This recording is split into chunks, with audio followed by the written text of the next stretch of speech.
Now, the right time with Bomani Jones on ESPN Radio. And ESPNRadio.com. Dwayne Wade, he was so salty. And then he signed a one-year, $20 million deal with the Heat. Now, I don't know exactly what's happened here, right? Like, I live here, but I haven't talked to anybody about this. But apparently, Dwayne Wade says that he talked to Mickey Arison. And he had a conversation with Mickey Arison, and that was the first time that he had ever talked about business with Mickey Arison. And after talking to Mickey Arison about this business, he decided to sign a one-year, $20 million deal. Hey, the day will never come where I knock a man in Dwayne Wade's physical condition for taking a one-year, $20 million deal. I'm trying to think. You want to pay me $20 million for 1 year to do something. I'm trying to figure out, like, what it is that I'm not willing to do, like, other than go to jail. Like, I'm not doing a year in Supermax for $20 mil. I'm not doing a year in Angola for $20 mil. I'm not doing a year in the county for $20 mil. Keep it real. I'm not doing a year on house arrest. I got a pretty nice house. I'll do a year of house arrest for $20 million. Anyway, my question is, what's Dwayne Wade looking for long term here? Because apparently he went into this looking for like $20 million a year over 3 or 4 years. And I don't know what exactly the conversation was that he had with Mickey Arison, and I don't know what plan he thinks they're going to have at the end of the year, but I do know this, okay? If Wade wanted a long-term contract and he walked out of there with a one-year contract, and when the Heat were talking about a long-term contract, they were talking about one that paid like $10 million a year, right? They're not going to give you a real long-term contract at the end of this season. Because let me tell you something I can tell you from personal experience, okay? Nothing says you won't be around next year like a one-year contract. Now, it's different if you sign a one-year contract and you're like brand spanking new to the game or whatever and people don't know what's going on. They're giving you a trial run. You got a chance to do something right on the back end. When the people who know you put you on a trial run, my dude, they are not bringing you back. Go around and ask anybody you know who has signed a one-year contract with people that they worked with before. It got real Craig Mackish shortly thereafter. If they know who you are and they just want to give you a one-year contract, they just trying to buy some time to figure out what to do next. Those are the general rules. A one-year contract, a little bit of an insulting proposition. Now, I know a lot of you guys are thinking, well, LeBron James basically signed a one-year contract. Yes and no. LeBron James signed a 2-year contract with a player option after one. Like, he's the one that's holding the Cavs to the fire. The Heat are the ones telling Dwayne Wade, why don't you go out here and stay healthy for a year and let's see what's up. Whoa, whoa, whoa, whoa, whoa, whoa, whoa, whoa, whoa, whoa. Hey, man. I could be wrong here, but it sounds like Dellavedova, Matthew Dellavedova is about to get broke off. I just saw something with his name and $5 million in it. I'll track that down in a second. You'll have to forgive me. That left me crazy. That can't be right. I'm not saying that's happening because I would lose my mind right here in front of everybody. Anyway, back to Dwayne Wade. If he thinks he's going to be there for a long time, I'd love to know what in the world Mickey Arison told him. I'd love to know. Maybe they made some, part of the statements that they've made since the signing became public was about the fact that it is important for all parties involved for Dwayne Wade to wear that jersey and only that jersey in his career. So, is Dwayne Wade going to retire after the season? Because if he was trying to get 3 years and $60 million, I don't feel like he's going to stop at 20. That being said, would Dwayne Wade be willing to play basketball for $10 million in a season? And look, I understand what you're thinking. Because as I just said, all the things I'd be willing to do for $20 million. You know why I'm willing to do all those things for $20 million? That's right. Because I don't have $20 million. I don't have $10 million. I don't have $1 million. Like, the only thing I'm missing from being a millionaire is $1 million. That's it. Like, if I had $1 million, I'd be a millionaire. As of now, I'm not. So you tell me you want to make me a 20 millionaire, it turns real how high real fast. But if you're Dwayne Wade and you got the problems physically that he has, how much money is it worth it to you to play basketball? Like, during the finals in 2014, and that's when you were just watching them break down, I was talking to somebody at the arena during one of the games who was very close to Dwayne and what he was doing with his body at the time. Because remember, Dwayne Wade is still good. Like, Dwayne Wade averaged 21.5 points a game last season. That was third among Eastern Conference players. Dwayne Wade, when he played in 2014, was incredible. It's just a matter of how much he can play. And that year, everything was about the knees. Everything was about the knees. Make sure Dwayne's knees are okay. Everything was about the knees. By the time it got to the finals, I had somebody who knew, who was telling me his knee is fine.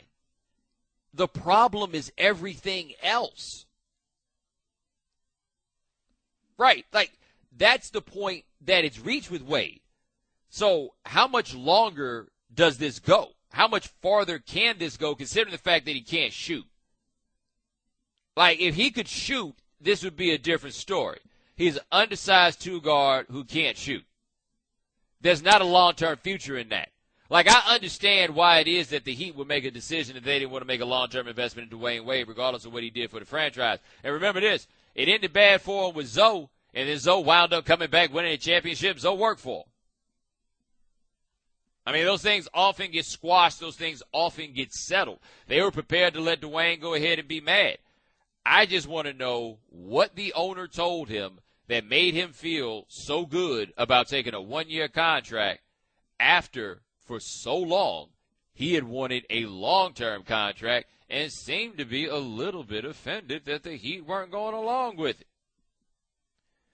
Anyway, in the short run, they made that move, and Pat Riley's meeting with LaMarcus Aldridge. Like, say what you want about the Heat. I think this is something that gets forgotten. And I want to make something clear to you if you're listening right now. I live in Miami, but, like, I don't really care. You know what I mean? Like, I'm not invested in Miami like that. Like, I'm not a Miami sports fan. This is where I am because this is where the television show is, okay? I lived in North Carolina before this, and I was very happy. But Dwayne Wade matters here. Like, a lot of you guys think that there aren't real sports fans in Miami, and that's really not true. Dwayne Wade matters in Miami a lot, and keeping Dwayne Wade in Miami is a big deal. Like, it's a win for everybody for this 1 year. It was important for Harrison if he couldn't figure out what to do long term, at the very least to get him back for 1 year. I just want to know what anybody thinks is going to happen after that. Like, has Dwayne Wade completely changed his mind about what he wanted? Oh, and last question. Do you think any urgency increased for the Heat seeing Dwayne hanging out with LeBron in the Bahamas? Like, I heard on the radio today that Mickey Arison was in Italy. Right, just posted up. Pat Riley's in Los Angeles. Dwayne's in the Bahamas. Next thing you know, a contract is hammered out.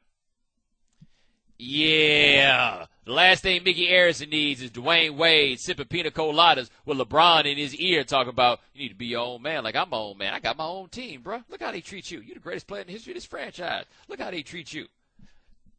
You see, I ain't put up with that. They don't treat me like that. Bomani. We've been talking about NBA and free agency and the likes, and I almost forgot. I wanted to bring up something that is very important. My man Marvin, working behind the scenes, brought this up. I hadn't really thought about it in these terms, but do you realize that Greg Monroe turned down the Knicks so that he could move to Milwaukee? Yeah. To move to Milwaukee. And, like, in a wintertime sport.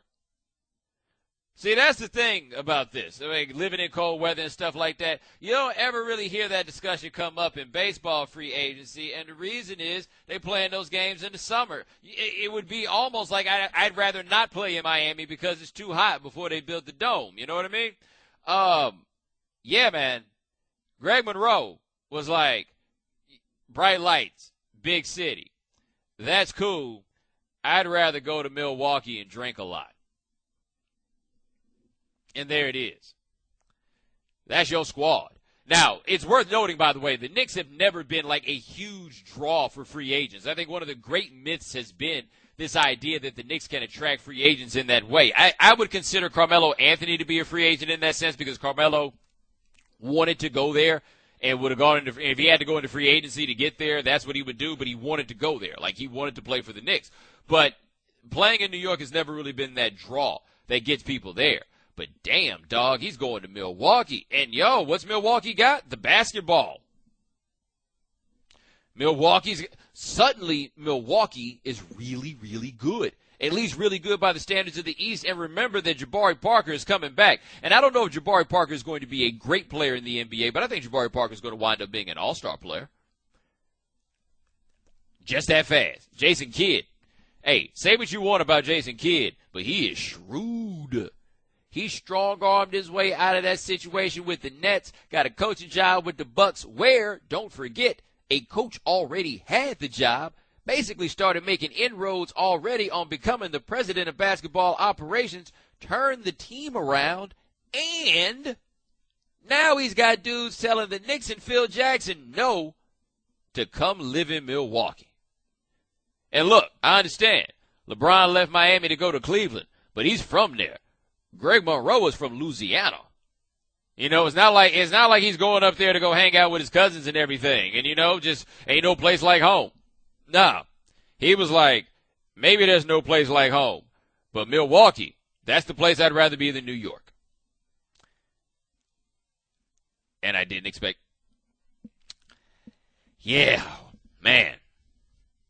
All you guys talk about how everything's better in New York. I bet you feel silly right now. That's got to be hard on the ego. 888-729-3776 is the telephone number. Switching gears a little bit, the Kings and the Sixers made a trade last night.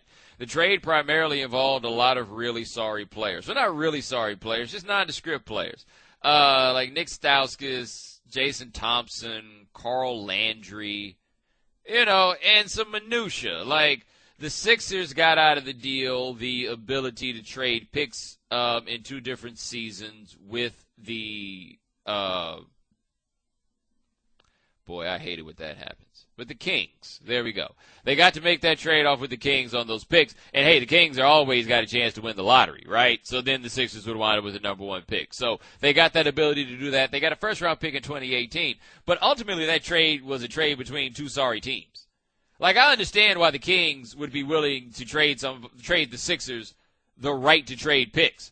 Because you would say to yourself, we're going to be better than them. They stink, and they're going to stink forever.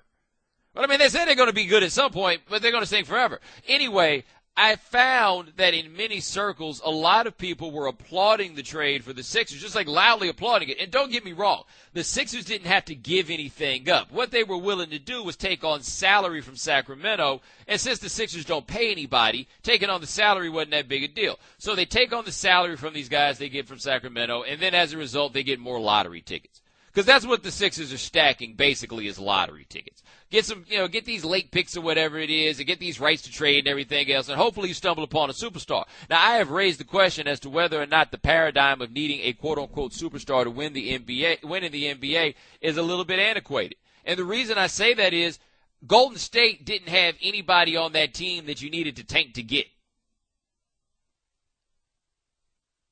Right? They didn't have anybody that you had to tank to get. They built that team like teams are typically built, and they turned into a champion.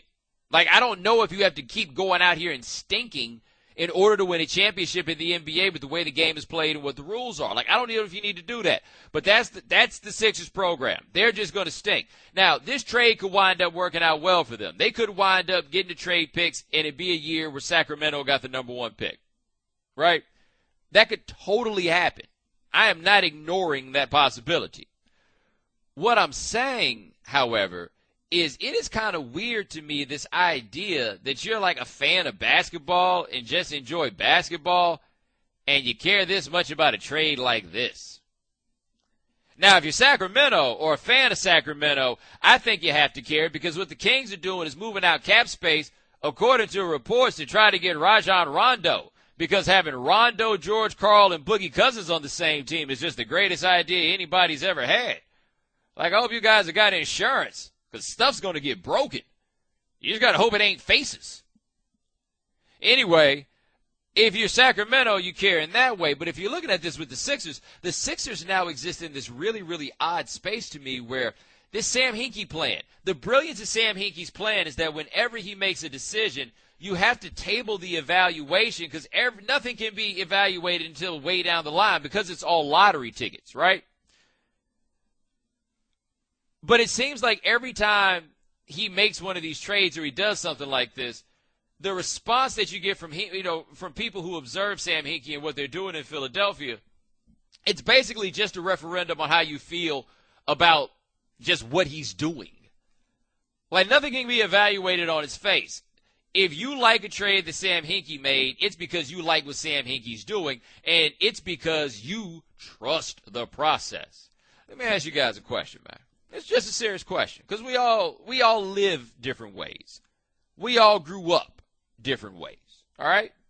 Like, I recognize that. You didn't live the life I lived. I didn't live the life you lived, okay? When did you, like, have you always just been so trusting of strangers? Like, some man come tell you a story, have you always just been like, you know what? I believe you. I don't know why, but I do. Because I'm not wired like that, right? I don't know what this man ain't really done nothing that I've seen or witnessed. Maybe it winds up working, but I'm not trusting that it's going to work. And so what we've got are a lot of people who enjoy basketball almost because it's an intellectual pursuit to them. And I don't enjoy basketball on that level. Like, I find that I don't think peculiar is quite the right word, but these games are supposed to be fun. Like, I'm in this for the great athletes. I'm not in this to cheer on suits. And that's what winds up happening with the Sixers. Like, part of what's so annoying about arguing with people about the Sixers is I'm basically arguing with people who in many ways I just kind of despise. Like, what they represent, what they about, what they come from, what they stand for. ESPN Radio is presented by Progressive Insurance. More independent agents sell Progressive Insurance than any other brand. Find an agent at Progressive.com. Now that's Progressive. And look, man, if you like numbers and you're into that kind of stuff, look, that's fine. I have a couple of master's degrees in economics. I'm into the same things. I'm just saying, I'm here for the fun in basketball. Bomani. ESPN's NBA front office insider. I usually wind up hanging up on him by the end of the call, but I'm not going to do that today because he's coming on, and I really appreciate it. His name is Amin Elhassan. Amin, what's going on? I appreciate the bumper music. Florida Evans, Damn, Damn, Damn is always going to be a classic forever and ever. That's good. I thought you were a little too New York to appreciate superior music like this. We're talking to Amin Elhassan, ESPN's NBA front office insider. So I talked about this last segment, which was the trade between the Kings and the Sixers. First of all, what in the world are the Kings doing? Man, your guess is as good as mine. Yeah. I learned a long time ago, don't try and define or even try to explain crazy. It's just crazy, man. That's what they are. It's a crazy organization run by a crazy old man, and every day is an adventure unto itself. Theoretically, they did it to clear off the salaries of Jason Thompson and Carl Landry to get enough cap space to go out and make a free agent signing. In true Kings fashion, the free agents they're looking at are Wes Matthews, who has one leg, and Rajon Rondo, who has literally been excommunicated from the entire NBA. Mwah! Bravo, Vivek. Bravo, Vladi. I can't figure it out. And they have offered Wes Matthews 3 years, $45 million. And Wes Matthews is not a bad player, but didn't he just tear his Achilles? It's the most devastating injury in basketball. Kevin Pelton wrote about this on Insider when Matthews first tore his Achilles. There's no track record of success coming back from this. There's literally like three guys in the history of our league who have torn their Achilles and came back and looked just fine. Dominique Wilkins in 92, and I think that was a partial tear. It wasn't a complete separation there. And then Jonas Jerebko and Joel Arthur, to which I always say, well, how can you tell the difference between them coming back from the garbage that they were before? So really you're taking the ultimate risk here with a guy By the way, he's not old. He's also not a spring chicken. He's pushing 30. So I just don't see why you would put all your eggs in a basket for this guy in that sense when nobody else, it looks like, is going to really consider paying him that much. All right, talking to Amin Elhassan of ESPN. George Karl, Boogie Cousins, and Rondo in one place. Go. Well, there's a reason, again, when George took the job, I got on SportsCenter and I said, George, don't take this job, man. You're better than this. You don't have to put up with this kind of circus atmosphere with an owner who changes his mind every 5 minutes, who gets infatuated with players who are just, malcontents and guys who have been coddled and basically enabled their entire NBA careers. But the best part always is this whole let's add Rondo. It seems like the teams that have mentioned adding Rondo are always the teams that have more than their fair share of I'm thinking of a word. It starts with an A and it ends with a hole. Yeah. It's just I don't understand why they think like, oh, let me add another guy like this, and they should all get along just famously. We're talking to Amin Elhassan of ESPN. Now on the Sixers side of things, they got more stuff, right? Things they can do something with. What do you think of this? Yeah, I caught a lot of heat. I got on Philly radio today, and those guys were super hyped about the deal. And I said, you're right. If we look at it in a vacuum, you basically got Nick Stauskas, who I guess you could say the jury's still out on, and 3 picks, one of them a protected first rounder, for literally absolutely nothing. In a vacuum, sure, that's a great deal.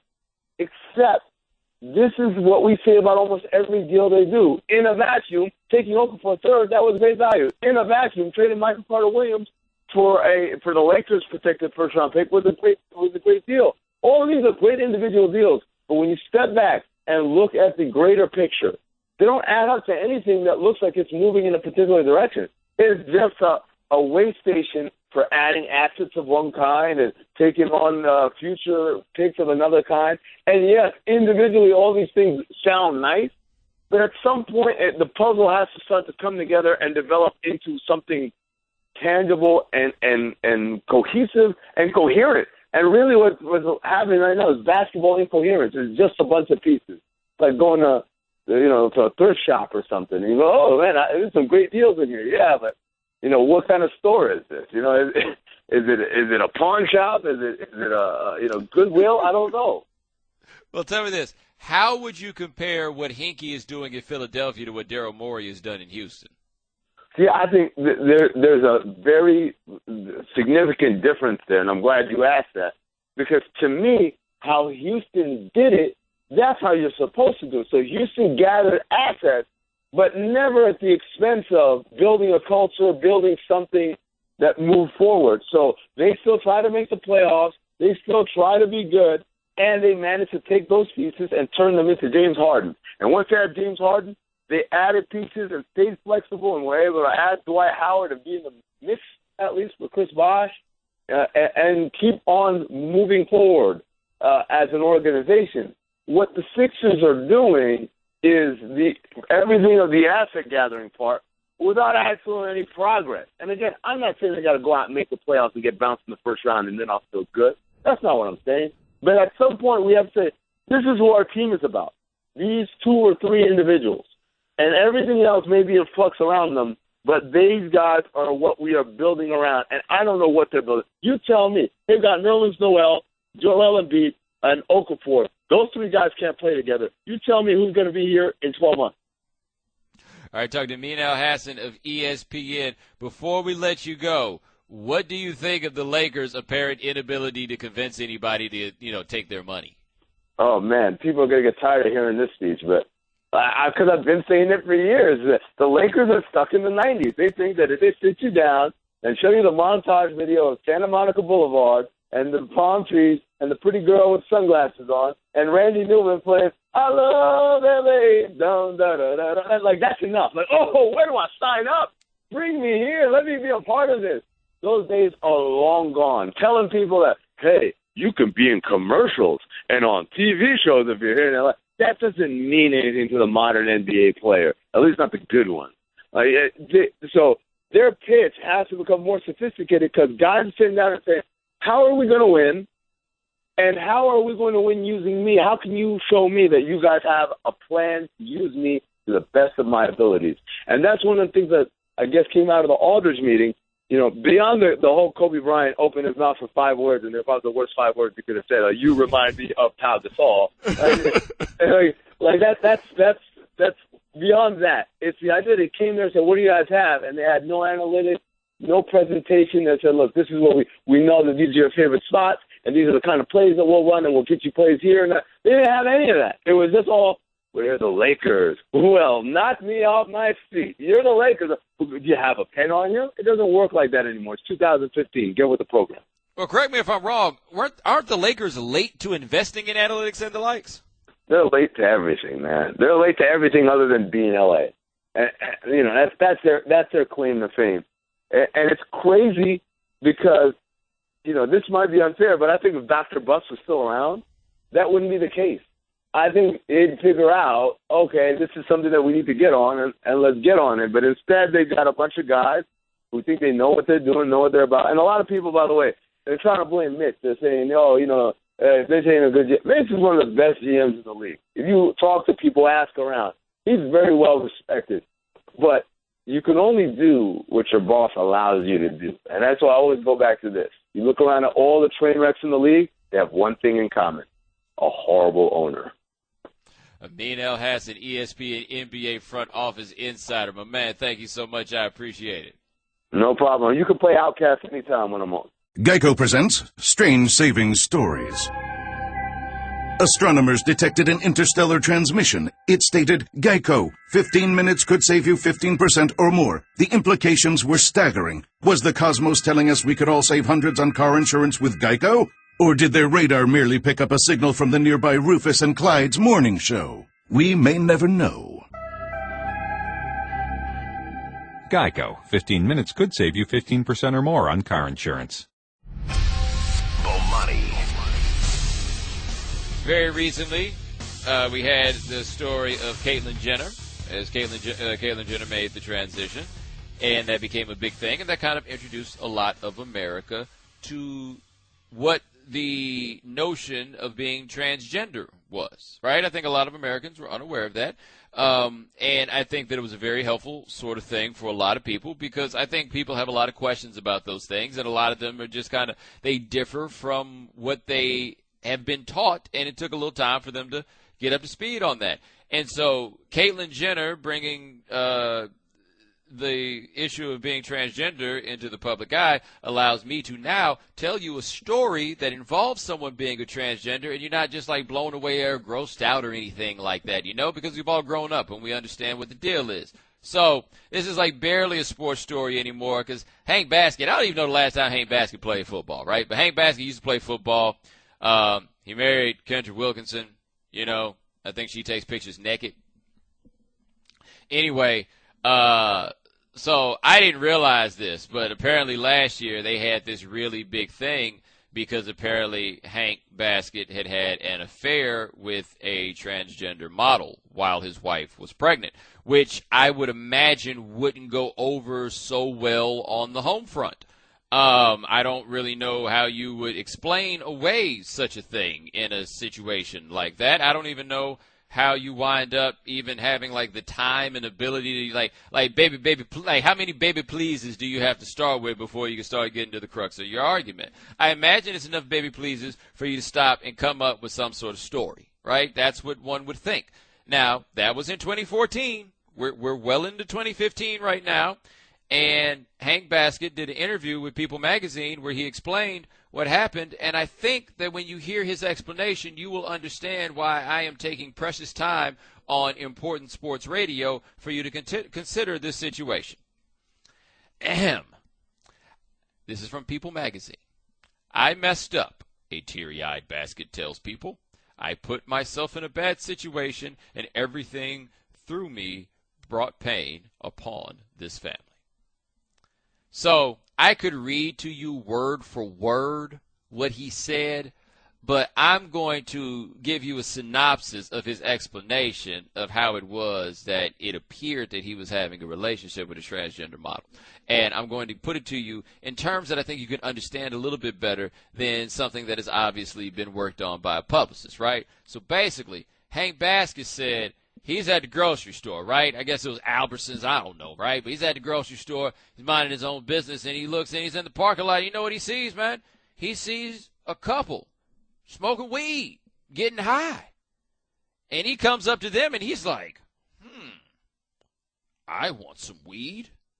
Maybe they can sell me some. So he walks up to him and he asks them, hey, can I buy some weed? Now, I don't know what about them smoking weed makes you think that they would be able to sell you weed, but they knew somebody. So they gave him a phone number, right? So, yeah, they gave Hank a phone number, and Hank said that when he called him, they gave him an address. And he went to the house, and he said he got to the house, and then he went to the bathroom, and then when he got in there, it was two transgender women kissing and making out. And he said he saw it, and he said he just froze. And then he said that one of the women answered the bathroom door and then began to touch him. And he said, this is a quote. I got to stop to give you a quote here. I didn't engage in anything. It was like a bank robbery. You never know when you'll freeze. I don't know if it was a couple of seconds or 15 seconds because all I was saying was, get out, get out, get out. Okay. Where would you guys like to begin with this story? Because I know where I would like to begin with this story. All right? And according to my sources, if you encounter strangers and they are using drugs, and then you ask them if you can buy drugs from them, they are going to think that you are the police. But not you, Hank Baskett. They didn't think that you were the police. They were so kind as to give you a telephone number to call someone where apparently you encountered the most trusting drug dealers in the world because they said, yeah, just come on through. And when he gets there, he says, y'all mind if I use the bathroom? Because when you go to buy drugs for strangers, why not hang around and get comfortable? Why wouldn't you do that? This is the story that this man came up with after all this time. A teary-eyed confession probably would have been a little bit better than a teary-eyed cockamamie explanation. That's all I'm saying. Because I'm thinking to myself in that same situation, okay? If under any circumstance whatsoever I walk up to strangers and say, excuse me, guys, I see you're engaging in illegal activity. I was wondering if perhaps you could put me in touch with someone who would be committing similar activities except on a felonious scale. I would like to do something that would probably make them skeptical of me. Okay. And then you go there. Let me tell you something, Hank Baskett. Let's just say that this is true. Let's just say that you saw people smoking marijuana and that made you want some marijuana. And you didn't ask them to let you, have some of theirs. No. You're too honorable for that. You decide that you're going to go buy your own. Now, never mind the fact that apparently this gentleman enjoys smoking marijuana so much that he can see people smoking marijuana and suddenly want to buy some, but he doesn't know who to call. I'm guessing that this took place in California. They got stores in California. You can, walk in. I've seen it on the news. You can just walk in and they sell it to you. Yeah. Hey, don't ask me. I'm just telling you what I saw on the news, all right? This dude is like, no. I want to support local business. You know how easy it is to get robbed in a situation like that? I'm going to ask this stranger to direct me to the home of a drug dealer. You would never make it there. There's no way in the world you would ever make it there. Once you got there, maybe you would get there. That's incorrect. Maybe you would get there. I just want to know how you're going to buy drugs when you don't have any money. And why don't you have any money? Because your pockets look like elephant ears. Why do your pockets look like elephant ears? Because you just got robbed. That's how those things go. That's how they work. I just want to know. And look, I've never been in a situation where I had to get in front of America and tell a gigantic lie, right? Whereas, like, I have had to go home and think to myself. Now, look, I've had to go home and cook up some lies before, just not to America, all right? I have got to come up with a lie to explain the inexplicable. What was the rough draft on this story like before they decided this is the one that I'm going to bring before America? Like, I need to see the other stories that they had about this one. Because if this is the best you could come up with, man, y'all might as well stay at home. It's like a bank robbery. You don't know what you're going to do. Hey, dude, I've never been involved in a bank robbery, but I can tell you that if I walked up on two people in the situation as he described and they just started touching me, I would be able to tell you exactly how long it was and exactly how long it was not. But hey, that's just me. Bomani. A reporter from RealGM.com, Sham Charania. I hope I pronounced your name right, sir. I'm going to read this tweet word for word, okay? Cavs and restricted free agent Matthew Dellavedova making progress in discussions toward multi-year deal in $3 to $5 million annual range, league sources tell Real GM. $3 to $5 million for Matthew Dellavedova. Yo, that's crazy. $3 to $5 million. Okay, let me put into context for you what that means. All right, I just pulled up a random team. I went with the Cincinnati Bengals, right? Because I just wanted to see who was making $3 to $5 million on the Cincinnati Bengals, right? Just who was getting that kind of cash on the Cincinnati Bengals. Giovanni Bernard, a running back, he signed as a second-round pick, a 4-year contract for $5.25 million. Matthew Dellavedova might make that in a year. All right? As you might imagine, there are some football players who are not happy about such a thing. The Denver Broncos have a defensive back named Duke Iheanacho, and he sent off a series of tweets that said the following. All this guaranteed money NBA throwing. Meanwhile, the NFL, which generates the most money, won't even make the league minimum $1 million. Yes, $1 million. That means every single player's salary in the NFL should start there. Highest risk of injury, brain trauma, richest league. No security in football unless you hit the lick. The whole there's too many players in the NFL to pay that much argument doesn't hold up. The league is more capable. We players don't even speak our opinion on this because we don't want to be fined or punished or whatever. But most of us feel this way. If you don't like it, find a new job. I hate when people say that. Quit instead of fighting for change. That solves nothing. Now, here's the thing, and a lot of other football players have been saying this, right? Here's the thing. Football players feel they should be making more because of the injury risk. The problem is that the reason they don't get paid more in large part is because of the injury risk. Like, if you know anything about me, very few people are stronger advocates for just labor in general, but players in the specific case that we're talking right now than I am. I just don't know what the system is that you come up with where football players wind up getting more money. Like, I think the argument that football players don't get guaranteed contracts is a bit of a misnomer. What football players do get is the signing bonus up front. The signing bonus gets amortized along the salary cap to make it prohibitively costly for teams to release you after a certain number of years. So we really know the number of years that a contract is quote-unquote guaranteed for. You know what you can reasonably expect, right?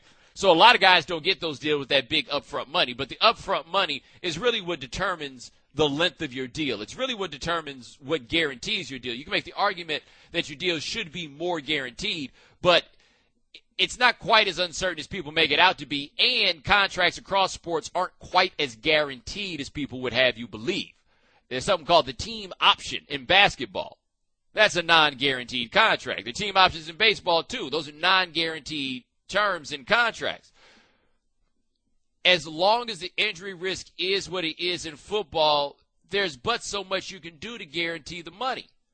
Like, can you guarantee somebody $75, $80 million knowing their career could end next game? Like, I don't see how that's good business.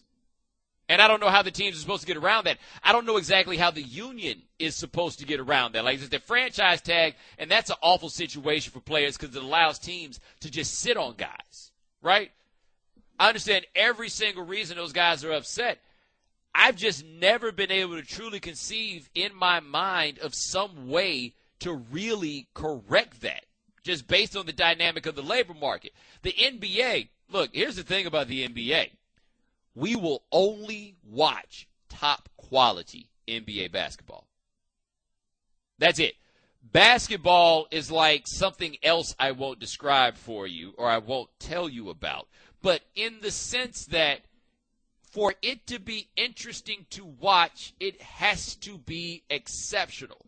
We will watch football on just about any level, all right? We will watch football on the high school level. We will watch football on the college level. We will watch football on just about any level. What makes football interesting is not necessarily the high level of skill, right? Basketball is different. College basketball is virtually unwatchable. I don't feel that way about college football. NBA basketball has to be great. The stakes are so much higher, and there just aren't that many people in the world who are that tall. It's right there. There just aren't that many people in the world who are that tall. The scarcity of those players makes it really, really difficult to skimp on the money with them. The competition is just completely different. Football players are far more replaceable. And with football players being far more replaceable, they're just not going to get the same cash. And it's crazy to think of the things those guys put themselves through for the money that they make. Like, I don't think that the money that most NFL players get paid is enough to make it worth playing football. A lot of things have to break in a certain way to make it worth it for you to do that. Because if you go offer me, like, let's say I was actually like football player size and had that athleticism, and you offer me $1.5 million to do that. Now, maybe I would have done it when I was 21 years old, but with the sensibilities I have right now, that ain't enough money. I see what those dudes go through. What's $1 million talking about? Like, what's $1 million when you hurt all the time? Like, for me, I don't think that that's a trade that I would be willing to make. But these cats make the trade all the time. And I'm not saying don't complain. I'm not that guy. I'm not saying go find another job or anything else because I understand how things get to the place that they are. I'm just legitimately trying to figure out what you can do to fix it because you can make the argument that the Players Association could do more. Hey, man, football players never have the leverage. They so rarely have the leverage. And why do they so rarely have the leverage? Because they got to get the money when they can get the money, like immediately. They have to. So this is one of those things for them where it's almost like, man, I wish those things could be better for you, my brother. I just don't know how you're going to fix it. I tell you this, though, don't hate. Don't hate. Because if there's one thing I've learned in my travels, oh boy, football players are good to hate on basketball players. Like Chris Middleton. You know who Chris Middleton is? Most of y'all have never heard of Chris Middleton. He got a 5-year, $70 million contract this week. 5-year, $70 million contract this week. Think about all your favorite football players. Then go look up how many of them got 70 guaranteed millions of dollars. Hell, take it another step further. Think of some of your favorite football players. Think about how many of them you don't even know what they look like. Those cats are looking over, and Matthew Dellavedova's getting $3 to $5 million a year. Okay, I might be salty too. And now, for Geico's edition of Stuff Found in Your Car, we go inside your side door pocket. Hello, yes, the crumpled receipt with gum in it. From your anniversary dinner, you sprang for expensive wine, your server was Beth. That dinner was a couple $100. Money you could get back if you switched to Geico and saved hundreds of dollars on your car insurance. I bet you'd save that receipt.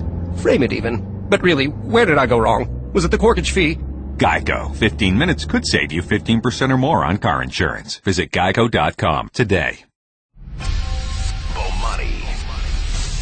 What I said was, They gave Wade 1 year for $20 million. Okay, that's cool. But if they were trying to get you in there for 4 years for 40, like if that was their plan, then they still want you in there for 4 years for 40. So Wade is certainly giving the Heat cap flexibility by only signing that 1 year deal, because then they can bring him in next year on his bird rights and then maybe get somebody like Kevin Durant. All I'm saying is this. The only contract you've got is the contract that you've signed. Like all that down the line, it might be the only contract you've got is the contract that you've signed. And look, that goes both ways. Maybe you guys remember that time that Carlos Boozer ran that con on that blind man. You remember that?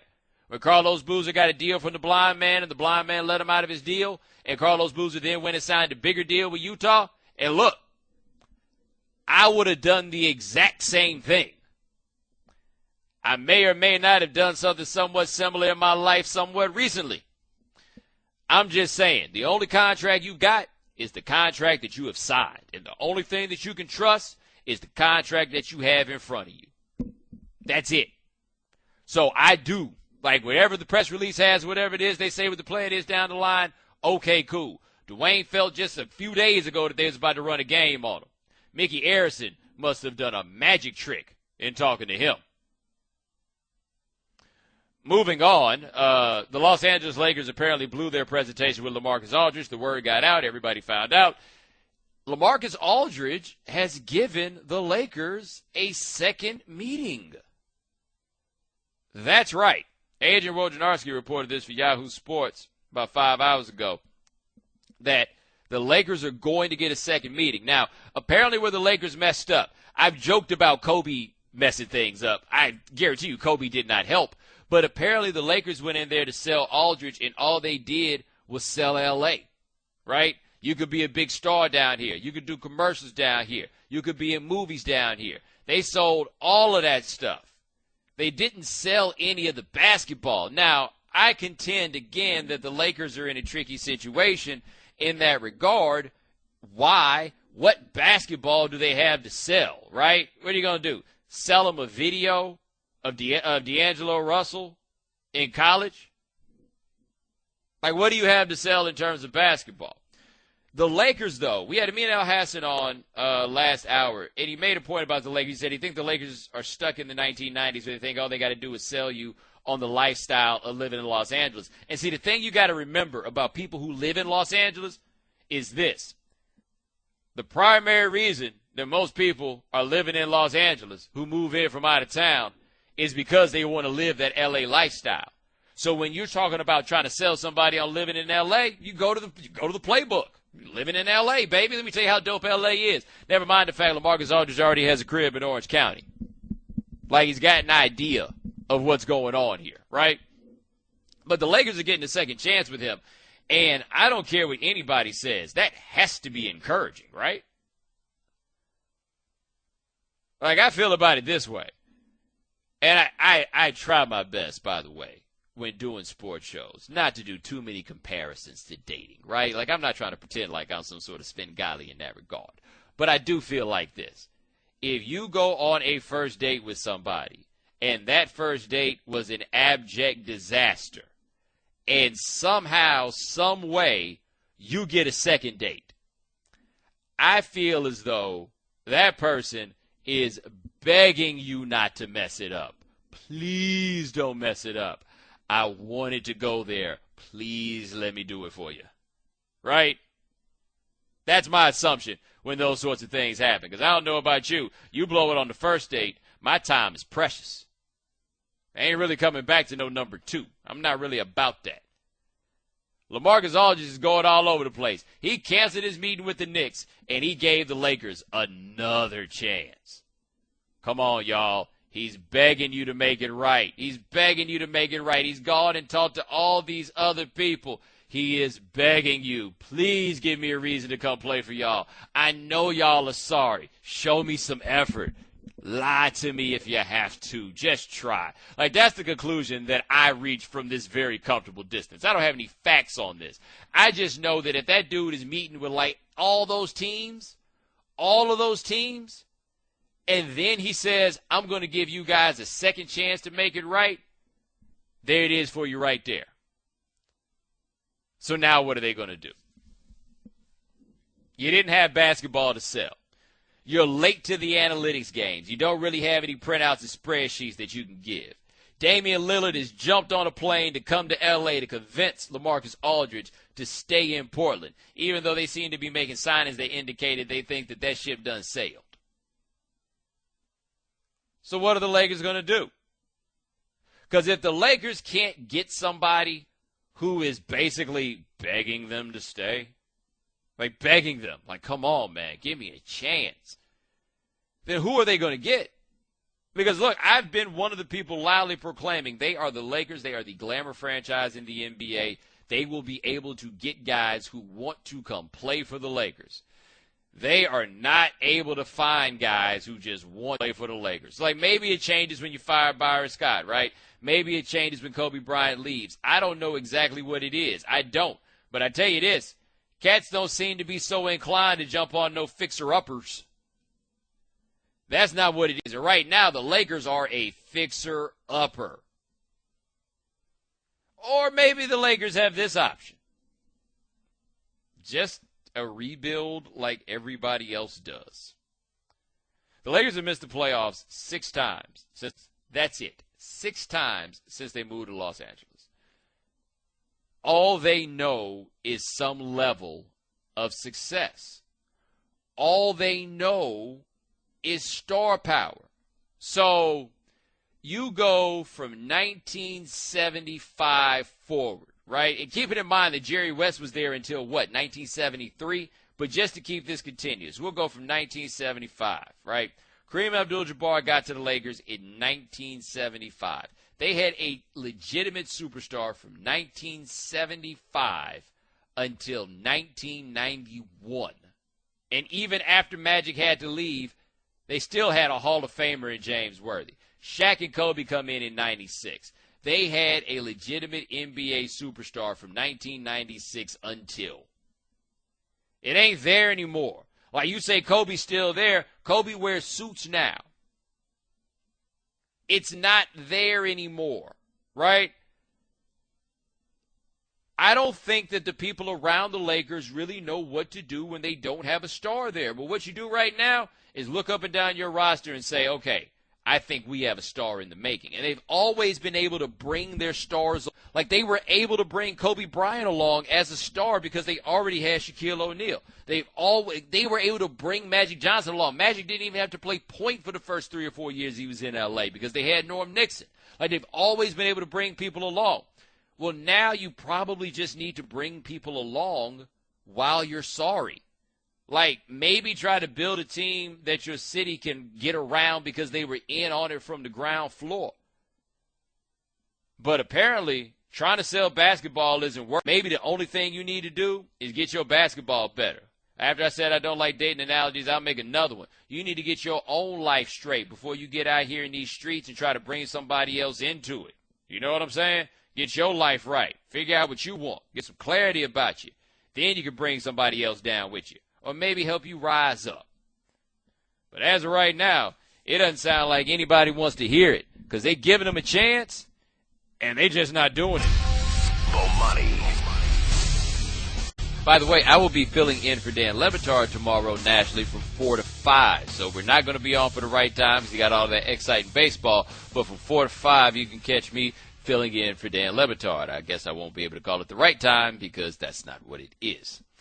888-729-3776 is the telephone number. Before I get to some of these calls, I just want to let you guys know something.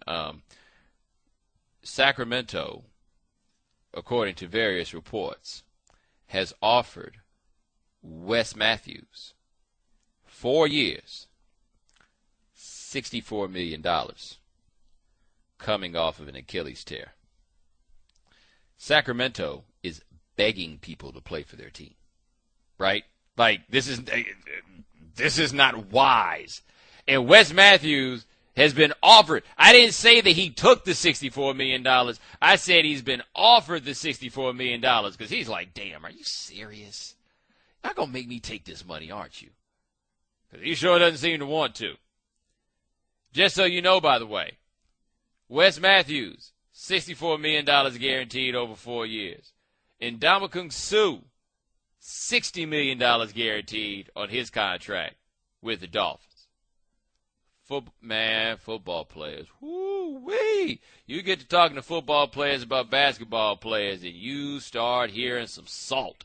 Like, not every single one of them, of course, but there's a reason these football players tweeting about that basketball money, because they are out there literally killing themselves to play football, and they'll never see this kind of bread. Never, ever, ever see this kind of bread. Let me tell you something. You want to see somebody mad enough to punch a hole in the wall? Let a football player find out that he lost his girl to the 8th man on the Utah Jazz. Yeah. 888-729-3776. So let's talk to Bill in North Carolina. Bill, thanks for calling the right time. Hey, Bomani. I'm a big fan of you. We miss you in the Raleigh area. Real glad that you're doing well on your national show, but glad you're doing. We do miss you here. I'm a big Laker fan, and I'm also a big Green Bay fan. And we went through the same thing that the Lakers are going through with Kobe when Green Bay could not get Favre to get out of Green Bay. Favre was bigger than the team. Kobe's bigger than the team. And Favre hamstrung the team for a number of years. And now Kobe's saying he's not sure he's leaving or when he's leaving. I really thank you, Kobe, for all the championships. Really appreciate it. But 82 games is too much wear and tear on your old body. And it's too much on Dwayne Wade. It might be too much on Derrick Rose. We have somebody stand up and say it's time for him to go. Well, we needed that to happen in Green Bay with Favre. No, well, I tell you this, man, and I really appreciate the call. The one thing that I will say, though, about it as it relates to Kobe is the reason I think that Kobe will ultimately go away, like I do think that he will, is that Kobe is making $24 million right now. How much money you think Kobe willing to play for? You know what I mean? How much you think he's willing to play for? Because I don't think the Lakers will walk up and give him $24 million. I don't think so. If the Lakers walk in and tell Kobe we're going to pay you $7, like look at the sort of money that Tim Duncan is, right? The way he keeps knocking down his deal like dirt. You think Kobe's about to do that? And let's be clear. If Kobe's not, I'm not knocking him for it. Like, I don't have any problem with that if that's not what it's worth, if it's not worth it for him, you know? But I don't think it's going to be worth it for him. And that's what I think will have him walk. Because Kobe ain't about to move and go play for another team. Like, that's not about to happen. You think Kobe about to go play for Sacramento? 888-729-3776. Let's talk to Dave in Florida. Dave, thanks for calling the right time. Oh, for money, man, oh, man. I feel like I'm licking the cake bowl. I've been waiting. All right, man, I appreciate you holding on. All right, real quick, though. I initially called to trash the Knicks, but since the last time I talked about it, let me say this about the Knicks real quick. I want you to put this out there, because I know a whole lot of fans don't know or they don't act like they know. When they talk about how great the Knicks are, do people realize how many titles the Knicks have won in the entire history of the franchise? That's all I want to know. Do they realize, so what's so great about playing in Madison Square Garden, the world's most famous arena? It ain't the House of Champions. I mean, Miami Heat has won more since their inception. San Antonio came from the ABA and got more. Chicago started behind them and now have more. So, I just wonder if people really know, what is the selling point to playing for the Knicks? Well, I will say this, and I appreciate the call. If you can beat a man in New York, I bet that's fun.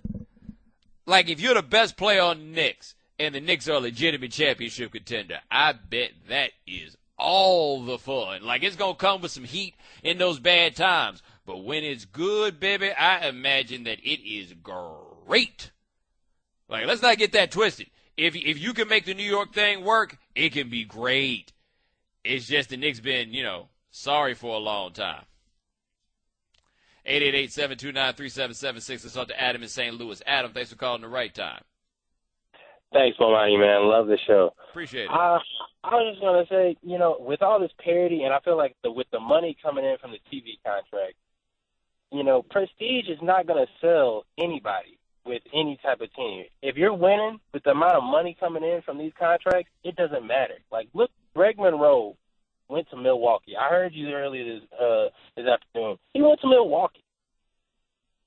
Who else is, he could have went to L.A., but he saw a winning team, and he took less money. Yeah, well, I will tell you this, and I appreciate the call, but something to consider. Remember when LeBron James decided to go to a team that was made to win, and everybody said that he didn't have the heart to go build it himself or anything else? We are giving everybody all the dap in the world to try to go to the team as ready-madest as possible. Just your friendly reminder that those 4 years of LeBron James Miami Heat were the most illogical in the history of the sports media. We weren't making very much sense back in those days. But for real, though, Greg Monroe went to Milwaukee instead of going to New York. That's got to hit Phil Jackson right in the Heimlich part. You know the Heimlich part, the one to make you go, whoo! The Right Time with Bomani Jones. Weeknights from 9 to 11 Eastern or on demand at ESPNradio.com.